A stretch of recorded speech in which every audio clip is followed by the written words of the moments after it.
The rain taps against my window, creating little rivers that distort the Seattle skyline beyond. I sit cross-legged on my sofa, staring at the single chocolate cupcake on my coffee table. One sad candle stands unlit in its center. 30 years old today, the big 3-0, and absolutely no one remembers. I check my phone for the 15th time in 10 minutes. No missed calls.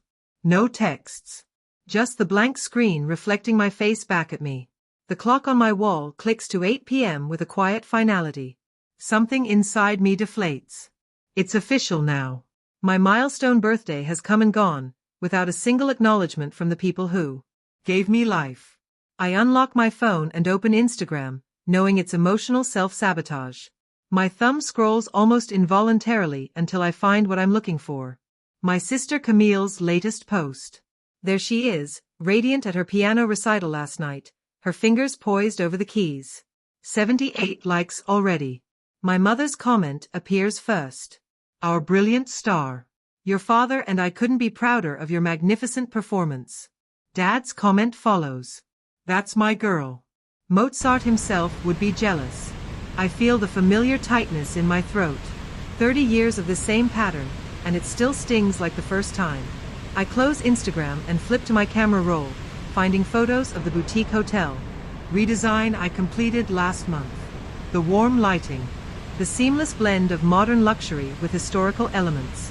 The project that earned me industry recognition and a substantial bonus. A tear splashes onto my screen, distorting the image of my greatest professional achievement. I wipe it away with my sleeve. No one's ever going to celebrate you, Emery, I whisper to myself, my voice sounding small in my empty apartment. Not the way they celebrate her. The memory surfaces unbidden me at 10 years old, waiting in our living room in a pink dress my grandmother had sent for my birthday. My hair carefully brushed. A smile plastered on my face. Hurry up. We can't be late for Camille's recital, Mom had called, rushing through the room without really seeing me. But what about my party? My small voice had barely registered. Dad had patted my head absently. We'll celebrate next weekend, kiddo. We never did. That was the first time I learned to fade into the background of my own life.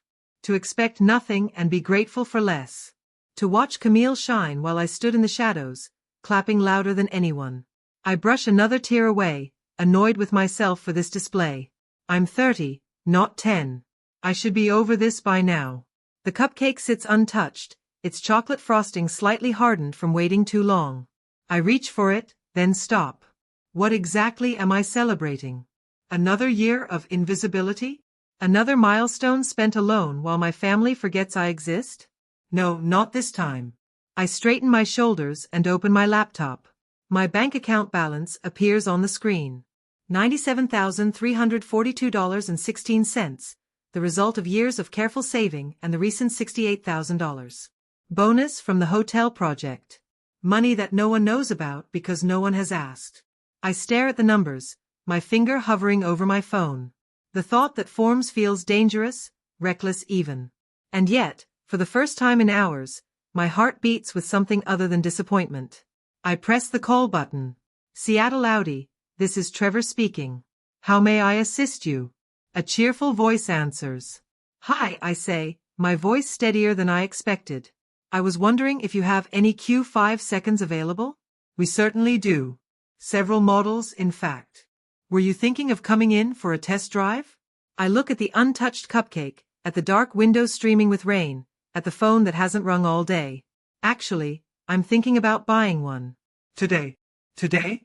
Trevor sounds surprised. Well, we're open for another hour. I'd be happy to start the paperwork if you're serious.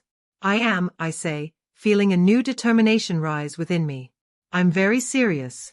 I end the call and stand up, catching my reflection in the window.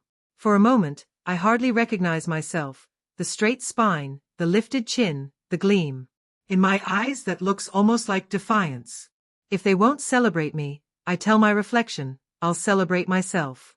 I grab my keys and wallet, leaving the sad cupcake behind. The rain has stopped, and somewhere beyond the clouds, there might even be stars. For the first time in 30 years, I'm going to give myself the gift I deserve. Have you ever had to celebrate your own milestone because no one else remembered? Share in the comments below. 40 minutes later, the Audi dealership gleams under spotlights that make the showroom floor sparkle. Like wet pavement after rain.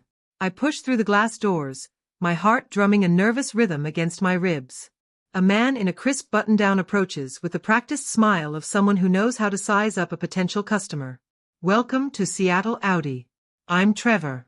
His handshake is firm, confident. What brings you in this evening? I called earlier about the Q5. My voice sounds steadier than I feel. I'd like to buy one. Today. Thanks for watching. Trevor blinks, surprise flickering across his face. Of course, let me show you our selection. He leads me through a showroom of sleek vehicles that reflect the overhead lights in perfect curves. The midnight blue Q5 sits in the corner, almost watchful, as if it's been waiting for me. I run my fingers along its glossy surface, seeing my reflection distorted in the paint. A woman with purpose in her step. I can get the paperwork started if you'd like to test drive it first.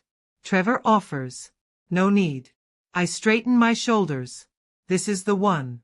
In the finance office, a woman with silver-streaked hair slides forms across a polished desk. When we reach the payment section, she looks up expectantly. How would you like to finance this purchase? I'll be putting down $60,000 cash. The words feel strange in my mouth. I'll finance the remainder. The finance manager's eyebrows rise slightly, a micro-expression of surprise that I've grown accustomed to spotting. People have always underestimated me. That's quite substantial. She taps her keyboard. May I ask how you're employed, Ms. Blake? Interior architect. I recently completed a boutique hotel redesign. I don't elaborate on the industry recognition or the bonus. Let them wonder. My signature looks foreign on the final papers, my hand trembling slightly despite my resolve. The key fob feels heavy in my palm solid. Real. Mine. Congratulations on your new Audi. Trevor walks me to my purchase, standing proudly beside it as if he had something to do with its creation. I catch my reflection again in the deep blue paint. The overhead lights create a halo effect around my figure. For a moment, I hardly recognize myself. There's something different about the set of my shoulders, the tilt of my chin. Back home, I park in front of my apartment building, unable to stop looking back at the car as I walk toward my door. It looks almost defiant under the streetlights. Inside, I pull out my phone and scroll to Instagram. My finger hovers over the camera icon before I grab my jacket and head back outside. This needs to be done right. 30 minutes later, I'm at Cary Park. The Seattle skyline stretches before me, the Space Needle illuminated against the night sky. I position my new Audi with the city lights as backdrop, adjusting the angle until it looks perfect, the midnight blue exterior catching the of the city like a mirror. I take several photos, selecting the best one. The caption takes longer than the photo shoot. I type and delete, my thumbs dancing nervously across the screen. Finally, I settle on. Happy birthday to me. Dream car, dream life. My finger hovers over post for a full minute. This isn't just about the car. It's a declaration, a statement about my worth that my family has never been willing to make. I press the button before I can change my mind. The notifications start almost immediately. Colleagues from the design firm, friends from college, former classmates. The likes accumulate along with surprised comments. Oh my God, Emery, what a beauty. Happy birthday. You deserve it. Didn't know you were in the market for an Audi. Congrats. I'm savoring a moment of vindication when my phone buzzes with a call. Mother. I stare at her name on the screen for 3 rings before answering. Emery Jean Blake. My full name. Never a good sign. Where did you get that kind of money? No. Happy birthday.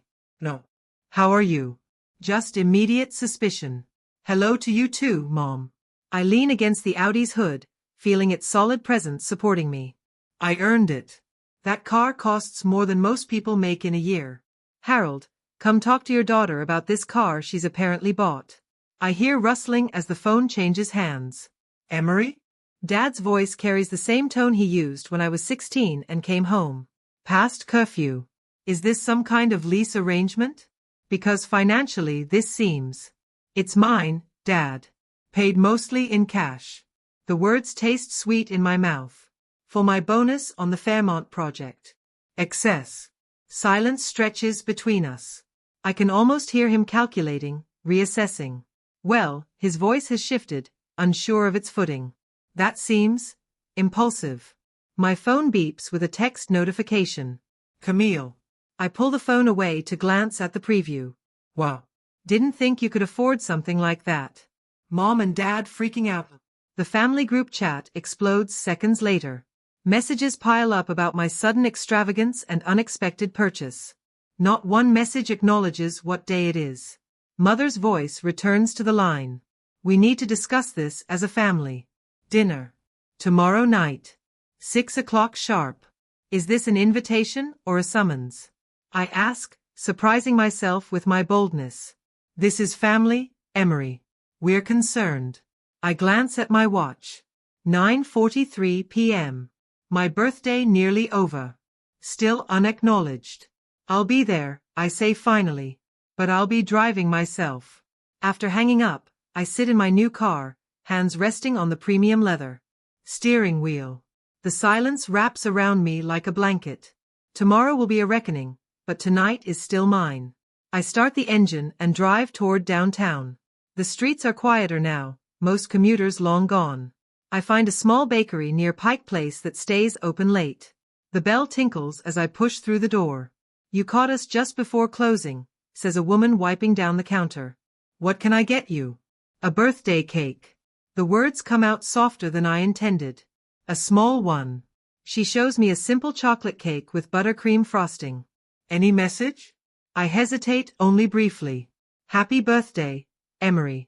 From me to me. Her eyes meet mine with quiet understanding as she pipes the message onto the cake. In elegant script. No questions asked, just a sympathetic smile as she boxes it up. Hope it's a good one, despite everything, she says, sliding the box across the counter. Back in the car, I place the cake carefully on the passenger seat. In the window reflection, I see a woman I'm just beginning to recognize, someone who has decided her own worth isn't up for debate anymore. The cake sits beside me like a passenger as I navigate the rain-slicked streets, heading home to finish celebrating the birthday no one else remembered.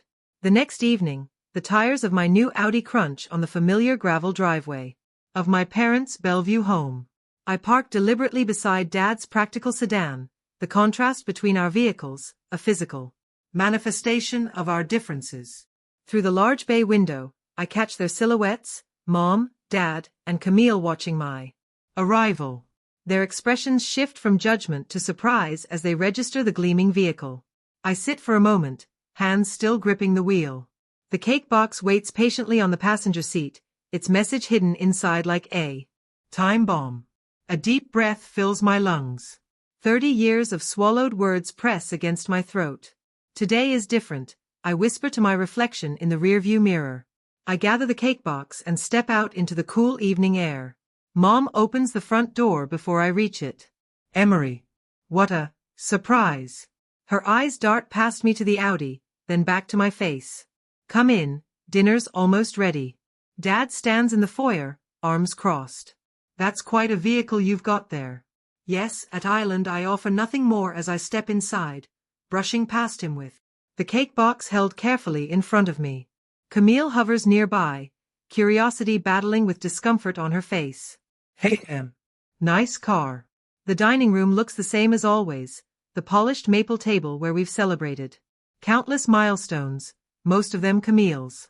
Crystal glasses catch the light from Mom's prized chandelier. The table is set with the good china, the kind reserved for important occasions. Never my birthdays. Merlot? Mom offers. Already pouring. Just water, thanks. I want a clear head for what's coming. Dad takes his seat at the head of the table, his kingdom secure. So, Emery, that car must have set you back. Financing these days is a trap, you know. Those dealers will tell you anything to get you to sign. I sip my water. No financing needed for most of it. The silence that follows feels physical, like a weight pressing down on the room. Mom busies herself serving pot roast, her specialty, while Dad clears his throat repeatedly. Camille glances between us, sensing the undercurrents. The Thompson Hotel project must have gone well. Camille offers, reaching for the salt. It did.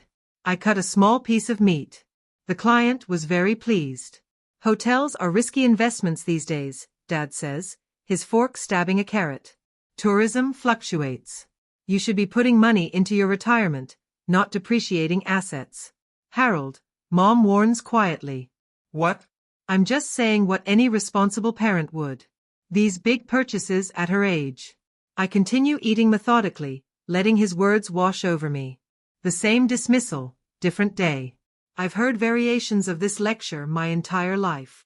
My choice of university, too expensive. My apartment in the wrong neighborhood. My career, unstable. The dinner progresses with carefully navigated small talk. Weather. Camille's upcoming recital. The neighbors' renovations. Not once does anyone mention my birthday. When we finish eating, I stand and retrieve the cake box from the sideboard where I'd placed it. The table falls silent as I set it in the center, directly under the chandelier. With deliberate movements, I open the lid. Happy birthday, Emery, from me to me, stares up at them in elegant script on white frosting. Mom's hand flies to her mouth. Oh, Emery, we don't. My voice comes out steadier than I expected. For 30 years, my birthdays were forgotten, while Camille's moments were celebrated like royalty. Dad shifts uncomfortably. Now that's not fair. Isn't it? I meet his gaze directly. My 16th birthday. You gave me a grocery store cake while Camille had a catered party with 50 guests for hers. Mom's eyes fill with tears. We never meant. My 20th birthday coincided with Camille's college graduation. Not only did everyone forget, but you scheduled a family vacation to celebrate her and didn't include me because someone needed to watch the house. Not one knows. Camille's eyes widen. I never knew that. And this year, I continue, my voice gaining strength with each word. Complete silence. Not even a text message. The room stills. The only sound is the ticking of the grandfather clock in the corner, marking seconds. Of uncomfortable truth. I stand straighter, shoulders back. I gave myself the gift I deserved, and I don't need anyone's approval. Broad. But $50,000 on a car? Dad sputters. It's irresponsible. Is it? The hotel project I just completed? The one none of you asked about? I transformed a struggling property into a destination. Increased their revenue by 35%. Earned an industry award. I pause, letting the weight of my accomplishments sink in, and a $68,000 bonus. Mom gasped softly. That's my money, earned through my talent and my hard work. After decades of being invisible in this family, I decided to finally recognize my own worth. Mom dabs at her eyes with a napkin. We never meant to make you feel that way. It's not about intention. I keep my voice level, though my heart pounds. It's about 30 years of consistent actions. It's about creating a family dynamic where one child matters and one doesn't. Dad stares at his plate, uncharacteristically silent. Camille reaches toward me, then pulls back. I never realized. I was so wrapped up in myself, in all the attention. I should have seen it. Yes, you should have. The words come out sharper than intended, but I don't apologize. But you're not the architect of this family structure. You just benefited from it. I turn back to my parents. I don't need you to suddenly start celebrating me. That ship sailed long ago. What I need is for you to understand that I now celebrate myself. I value myself, and I won't apologize for it. Dad clears his throat. Emery, families are complicated. We've always been proud of you. Have you? When was the last time you came to one of my design showcases? When did you ever put a photo of my projects on the mantle, alongside Camille's? Recital programs? When did you ever introduce me first when meeting new people? Mom's tears fall freely now. Dad looks stricken, as if seeing me clearly for the first time. I stand, gathering my purse. I'm not asking for apologies or promises to change. I'm simply stating facts. The dynamic in this family has been unbalanced for 30 years, and I've finally stopped accepting it as normal. I close the cake box, leaving it in the center of the table. The cake is chocolate, Dad's favorite. My smile feels foreign on my face. Consider it my birthday gift to all of you. Raindrops scatter across my windshield like tiny diamonds, each one catching the glow of Seattle's city lights. I guide my Audi through the quiet streets, fingers gripping the leather steering wheel. With each mile between me and my parents' Bellevue home, the tightness in my chest loosens. The confrontation replays in my mind, their faces when I open that cake box. The silence that followed my words. For 30 years, my birthdays were forgotten while Camille's moments were celebrated like royalty. My voice hadn't trembled. Not once. I passed the Space Needle, illuminated against the night sky. From certain angles in the city, it looks like a UFO, hovering above downtown, ready for takeoff. Tonight, it feels like a beacon, a reminder that sometimes you have to reach impossible heights to be seen. When I reach my apartment building, I sit in the car for several minutes, watching. Raindrops race down the windshield. The leather seats still smell new. The dashboard lights glow soft blue in the darkness. This car isn't just transportation. It's proof that I can give myself what no one else would. Inside my apartment, everything looks different somehow. The same furniture, the same art on the walls. But the space feels charged with new energy, as if the woman who left this morning isn't the same one who returned. My phone buzzes. Then again. And again. I pour a glass of wine before checking the messages. 3 from Mom, 1 from Dad, 1 from Camille. Mom's first. We never meant to hurt you like that. You have to understand. Second. Your father and I love both our girls equally. We always have. Third. Please call me back. We need to talk about this as a family. Dad's is brief and awkward. Family unity matters more than any misunderstanding. Let's not let this create a divide. Misunderstanding. As if 30 years of pattern was just a simple mix-up. I take another sip of wine and open Camille's message. Can we meet tomorrow? Just us. Coffee at Elm Street near Pike Place at 10? I stare at my sister's text for a long time. Of all the reactions I expected, Camille wanting to meet alone wasn't one of them. My thumb hovers over the screen. Finally, I type. I'll be there. To my parents? I send nothing. Morning brings a thin layer of fog hovering over Elliott Bay. I arrive at the coffee shop 10 minutes early, choosing a table by the window, where I can watch for Camille. She walks in 5 minutes late, her concert pianist posture unmistakable even in casual clothes. Our eyes meet. Something in her expression makes my heart catch vulnerability I've rarely seen from my perfect sister. I got you a latte, I say as she sits down. Thanks. She wraps her hands around the mug but doesn't drink. I. Her voice breaks. Tears spring to her eyes. I sit perfectly still. Shocked. In 30 years, I've seen Camille cry exactly twice. When she broke her wrist at 14 and feared she'd never play piano again. And when she got accepted to Juilliard. I never saw it until now. She whispers, blinking rapidly. I was so wrapped up in my own life. The confession hangs between us. The first honest words we've exchanged as adults. Did you really never notice? I ask, my voice softer than I intend. All those years? Camille looks down at her untouched coffee.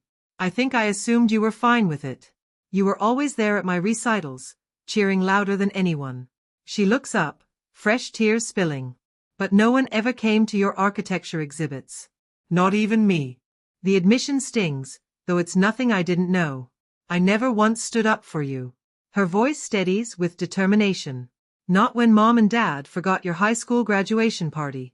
Not when they rescheduled your college graduation dinner because of my summer concert series. She reaches for my hand across the table. I was blind to my own privilege in our family. I let her hold my hand but say nothing. What is there to say to a lifetime of being unseen? I'm so sorry, Emery. 4 simple words. Somehow they matter more coming from her than they would from our parents. Later that week my phone rings with Mom's number. I almost let it go to voicemail. But something makes me answer. Emery. She says, her voice cautious. I was looking at your company website. The hotel redesign you did last year. It's beautiful. The compliment feels foreign coming from her. Dad calls the next day. That car, he says gruffly. It suits you. From him, it's practically a declaration of love. Camille texts more often now. She asks about my work, shares less about her own. In family group texts, she makes a point of including me in conversations, correcting our parents when they fall into old patterns of forgetting to ask about my life. I watch these small changes with caution. 30 years of habit don't transform overnight. But something has shifted, like the first crack in a dam that is held back. Water's too long. In the quiet of my apartment, I run my fingers along the Audi key fob. Sitting on my coffee table, the talisman that broke the spell. I wonder if family relationships can truly change after decades of established patterns, or if we're just playing new roles in the same old script. The rain starts again, tapping against my windows. But tonight, it doesn't sound melancholy. It sounds like applause. A week later, the rain taps a gentle rhythm against my windshield as I drive across Lake Washington toward Bellevue. The car still smells new, a subtle leather scent that reminds me of transformation every time I slide behind the wheel. My phone buzzes with another text from Mom. The third one today. We're so looking forward to seeing you, sweetheart. Drive safely. I tap my fingers against the steering wheel, still getting used to this new version of Margot Blake, the one who remembers to text, who asks about my work, who seems genuinely interested in my existence. The invitation had appeared 3 days ago. Special family dinner on Friday, Mom had said, her voice carrying an unusual note of hesitation. Nothing fancy, just the 4 of us. I'd nearly declined. After 30 years of patterns, 6 months feels like a blink, hardly enough time to trust that anything has truly changed. But something in her voice had sounded different. Earnest. Almost nervous. So here I am, crossing the bridge that connects my new life with the old one. My redesigned apartment with its bold colors and statement furniture grows smaller in the rearview mirror. Ahead lies the familiar tree-lined street of my childhood, where I learned to disappear. I turn onto my parents' block and spot something unexpected: balloons tied to the mailbox. Blue and silver balloons dancing in the breeze. A knot forms in my throat. I park behind Dad's truck and sit for a moment, gathering myself. Through the windshield, I watch Mom peek through the living room curtains. She waves, a tentative smile on her face. The front door opens before I reach it. Emery, Mom says, stepping forward to embrace me. Her hug lasts longer than usual, her perfume familiar yet somehow different against this new dynamic between us. You look wonderful. Thanks, I say, following her inside. The house smells of roasting chicken and something sweet, cinnamon, maybe. What's the occasion? Mom's eyes dart toward the dining room. Why don't you go see for yourself? I round the corner and stop cold. The dining room table, normally set with simple white plates for family dinners, gleams with the good china and crystal glasses. A vase of fresh flowers sits center stage beside a large white box from Macrina Bakery. Blue and silver streamers hang from the chandelier. Surprise, Dad says, rising awkwardly from his chair. Better late than never, I suppose. Camille steps forward from behind him, her hands clutching a wrapped package. Happy belated birthday, Em. I remain frozen in the doorway, unable to process the scene before me. Dad gestures toward the cake box. Go ahead, he says, voice gruff with something that might be embarrassment. Open it. With numb fingers, I lift the lid. Inside sits a chocolate cake with buttercream frosting, written across the top an elegant blue script. Happy belated 30th birthday, Emery. I know we can't undo the past, Dad continues, eyes fixed somewhere over my shoulder. But your mother and I have been doing some thinking. About how we've, he pauses, searching for words, not been as attentive as we should. Have been. The understatement hangs in the air between us.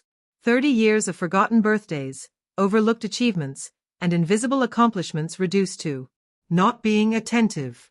Camille steps forward, pressing her gift into my hands. Open mine first. Inside the wrapping paper, I find a sleek black frame. Behind the glass is a professional photograph of the hotel lobby. I redesigned the project that earned me that bonus, that gave me the courage to buy my car, that changed everything. Beside the photo is the review from Seattle Architecture Monthly, praising the bold vision and flawless execution. I had it printed and framed, Camille says, watching my face. I thought maybe you could hang it in your office. Thank you, I whisper, genuinely touched by her thoughtfulness. This island. Perfect. We sit down to dinner, the conversation stilted but sincere. Mom serves my favorite chicken marsala, something she's made countless times for Camille but rarely For me. Dad asks about my current projects with awkward interest. Camille fills silences with stories from her music studio. We wanted to make up for missing your birthday, Mom says. It's been a long time since we've served the cake. The words catch me off guard, not an acknowledgement of decades of pattern, just a Single missed occasion. Dad nods, cutting into his slice. Your mother feels terrible about it. I set my fork down. It wasn't just my 30th birthday, Dad. The table goes quiet. Dad looks uncomfortable, eyes darting to Mom for rescue. I know, Mom says finally. We've missed a lot, made you feel less important. Second place, I say quietly, or no place at all. The cake sits half-eaten on our plates as I continue. I appreciate tonight, I really do, but I need you to understand something. I'm not looking for makeup celebrations or guilt-driven attention. I look each of them in the eye, Dad, who still can't quite understand my career. Mom, who's trying but still misses the point. Camille, who seems truly sorry for her unwitting role in my invisibility. What I want is respect, recognition that I exist, that my achievements matter, that my presence in this family counts for something. Dad shifts in his chair. Of course you count, Emery. You've always counted. Have I ask. When was the last time you came to one of my design exhibitions, or asked about my career without me bringing it up first? When did you ever put one of my events ahead of Camille's? Silence falls again, heavier this time. Things will be different now, Mom promises, reaching for my hand. I let her take it, but my voice remains steady. They already are different, because I'm different. I decide my worth now, not anyone else. The words hang in the air, not angry, just matter of fact. For the first time in my life, I feel the power shifting in this room. No longer the forgotten daughter seeking crumbs of attention, but a woman stating her terms. Fair enough, Dad says finally, nodding slowly. We've got some catching up to do. Camille raises her water glass. To new beginnings? And better birthdays? I lift my glass to meet hers, studying the faces around the table, my imperfect family, trying their imperfect best to repair what they've broken. Not because I forced them with my car purchase, but because my act of self-worth showed them who I really am. The cake tastes sweet on my tongue, not perfect, but good enough. Like this moment, not everything I dreamed of, but perhaps everything I need. To new boundaries, I amend, my voice strong, and to celebrate ourselves when no one else remembers to. A year later, the gentle ping of my phone startles me awake. I squint at the screen, surprised to find a text from Dad. Happy birthday, Emery. Hope it's a good one. Simple, straightforward, completely unlike last year's deafening silence. More notifications appear as I brush my teeth. Mom sent flowers. Camille wants to take me to lunch. My colleagues have planned something at the office. The contrast with my 30th birthday strikes me like a physical sensation, warm sunlight after a year of storms. I slide into my Audi, running my hand over the leather steering wheel. For a year now, this car has been my daily reminder of the moment I decided to value myself. Today, it carries me toward a birthday that others finally remember. At the design firm, my team surprises me with champagne and a towering chocolate cake. My assistant, Ben, holds up a toast. To Emery, whose redesign of the Harborview Hotel just landed us the Westlake Tower contract. The client specifically requested you. The praise washes over me, and I accept it without deflection. Last year, I would have mumbled something self-deprecating. Today, I simply raise my glass. Thank you all. I couldn't ask for better colleagues. Later, Camille meets me at our favorite waterfront restaurant. She looks different, somehow more attentive, less absorbed in herself.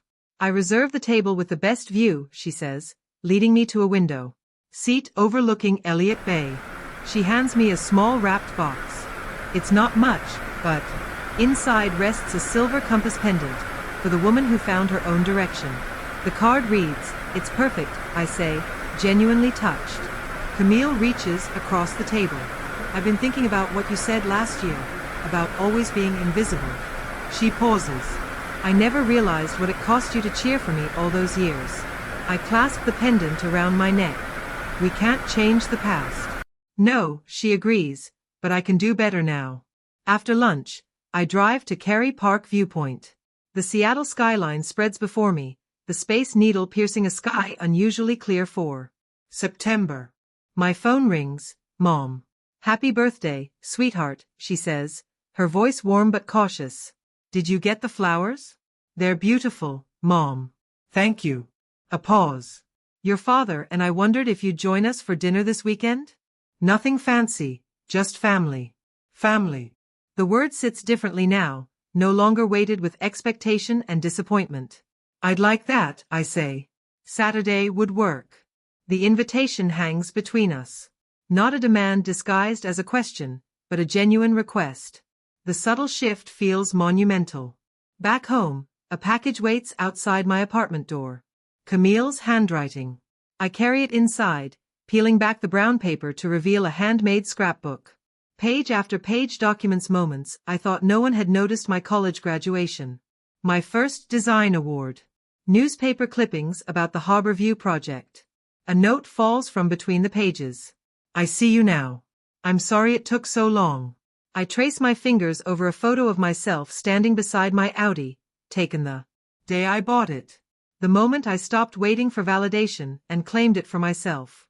Opening my desk drawer, I remove a recent photo me with my design team at the hotel opening. I carefully paste it into the scrapbook, completing the chronicle of my journey. The afternoon light slants through my window as I consider my evening plans. Mom and Dad's dinner invitation. A birthday gathering friends have organized at Elliot's Oyster House. Both options remain open, neither carrying the weight of obligation.